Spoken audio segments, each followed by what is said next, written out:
అన్న నమస్తే అన్న. నమస్కారం. ఏం పేరు? శ్రీనివాస్. శ్రీనివాస్ గారు ఏం చేస్తుంటారండి? నేను సాఫ్ట్వేర్ ఎంప్లాయీ. Software employee. ఇక్కడ లోకలేనా అండి? లోకలే. ఏరియా ఇది ఏపీ ఏరియా పేరు? ఇది ప్రేమ్ నగర్. ప్రేమ్ నగర్. ఏది Erragadda? Erragadda old Sultan Nagar. Okay okay right sir. Sir మరి ఇప్పుడు జూబ్లీహిల్స్ నియోజకవర్గంలో ప్రధానంగా ఒక చర్చ నడుస్తుంది, ఉప ఎన్నిక. ఎందుకంటే ఎమ్మెల్యే చనిపోయింది కాబట్టి కంపల్సరీ ఉప ఎన్నిక అనేది వస్తుంది. సో మరి ఉన్నప్పుడైనా ఎమ్మెల్యే పాలన ఎట్లా అనిపించేది, ఎట్లా చేసేది పనులు? ఫస్ట్ ఆఫ్ ఆల్ ఉప ఎన్నిక రాదు అని అంటున్నారు, అది నిజమో కాదో మనకు తెలియదు. ఉప ఎన్నిక వస్తుందా రాదా అనేది అది గవర్నమెంట్ డిసైడ్ చేయాలి. ఉప ఎన్నిక గురించి అయితే చనిపోయిన మాగంటి గోపీనాథ్ బాగానే చేశాడని అనుకుంటున్నాము. అంటే ఈ రోడ్లు కానీ ఫెసిలిటీస్, డ్రైనేజ్ సిస్టమ్ అంతా బాగానే చేశాడు. సో నాకు తెలిసి మళ్ళీ ఆయననే గెలుస్తాడు, అంటే వాళ్ళ రిలేటివ్స్ ఎవరిని నించోబెట్టినా అతనే గెలుస్తాడని నేను అనుకుంటున్నాను. సో అంటే 3 సార్లు ఎమ్మెల్యే గెలిచిన హైట్రిక్ ఎమ్మెల్యేగా నార్మల్గా చాలా రేర్ గా జరుగుతూ ఉంటాయి ఇట్లాంటి. అంటే 3 సార్లు గెలిచినంటే ఎంతవరకు అభివృద్ధి అయి ఉండొచ్చు అన్న జూబ్లీహిల్స్? అది because of BRS government. It's all belong to KCR and KTR. వాళ్ళు తీసుకొచ్చిన పాలనలో ఇవి ఎమ్మెల్యేలు అందరు గెలవడం జరిగింది. సో అదే కంటిన్యూషన్ హ్యాట్రిక్ కొట్టారు. సో ఆ పనిలో అంటే జరిగినాయి, కొన్ని జరగలేదు. అన్ని అయితే చెప్పలేం కదా, కొన్ని అయితే జరిగినాయి పనులు. పబ్లిక్లో అవైలబిలిటీ ఉండడంలో కానీ, పబ్లిక్ సమస్యల మీద తిరగడంలో కానీ, పబ్లిక్కి అవైలబుల్గా ఉండడం విషయంలో కానీ ఎట్లా ఉండేది ఎమ్మెల్యే? ఆయన బాగానే ఉండేవాడు. పబ్లిక్ ఏమైనా సమస్యలు ఉన్నా కానీ చర్చించడం, పరిష్కరించడం, రావడం, అంటే ఏంటి ఇష్యూస్ అనేవి చెక్ చేయడం అంతా బాగానే ఉండేవాడు. సో సడన్గా అలా జరిగినందుకు మేము we are feeling very sad on it. అంటే డ్రైనేజ్ విషయంలో కానీ, వాటర్ విషయంలో ఎట్లా ఉండేదన్న? అంటే సమస్యలు ఉండేనా మేజర్గా? మాకైతే రీసెంట్గా ఇప్పుడు మా ఏరియాలో అయితే డ్రైనేజ్ సిస్టమ్ చేయించాడు. అలానే రోడ్స్ కూడా సిమెంట్ రోడ్స్ వేయించాడు మా ఏరియాలో, గల్లీలో. మా అంటే చిన్న గల్లీ. సో ఇక్కడ ఈ ఏరియా గురించి అయితే మా బ్రదర్ చెప్తాడు.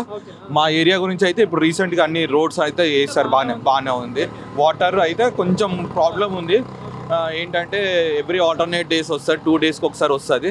వాటర్ ఫుల్ ఫ్లెడ్జ్గా రాదు, బట్ స్టిల్ వీఆర్ అంటే మేము అడ్జస్ట్ చేసుకోవడం జరుగుతుంది. అది ఇప్పుడున్న కరెంట్ గవర్నమెంట్ వచ్చి 2 years అవుతా ఉంది. సో స్కీమ్స్ ఇచ్చిళ్ళు చాలా, అంటే 6 గ్యారెంటీలు అన్నారు కదా. గత ప్రభుత్వంలో 10 years ఉన్న స్కీమ్స్ కానీ ఇప్పుడు 2 yearsలో ఉన్న కాంగ్రెస్ స్కీమ్స్ కంపేర్ చేసుకుంటే ఏ గవర్నమెంట్ బాగా అనిపిస్తుంది మీకు? మాకైతే ఏ స్కీమ్స్ రాలేదండి. బీఆర్ఎస్ గవర్నమెంట్ స్కీమ్స్ రాలేదు, మాకు కాంగ్రెస్ గవర్నమెంట్ స్కీమ్స్ ఏం రాలేవు.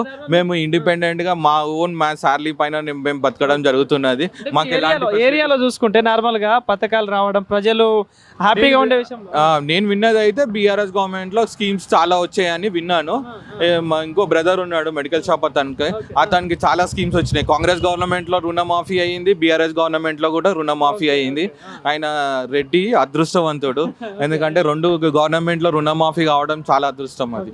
సో జూబ్లీహిల్స్ నియోజకవర్గంలో మళ్ళీ అంటే మాగంటి గోపీనాథ్ లెక్క చేసే వ్యక్తి ఎవరైనా ఉన్నారా? అంటే ఇప్పుడు యంగ్ లీడర్స్ ఎవరైనా స్టిల్ చేయగలిగితే, ఛాన్స్ ఇస్తే చేస్తారేమో. We should give a chance for everybody.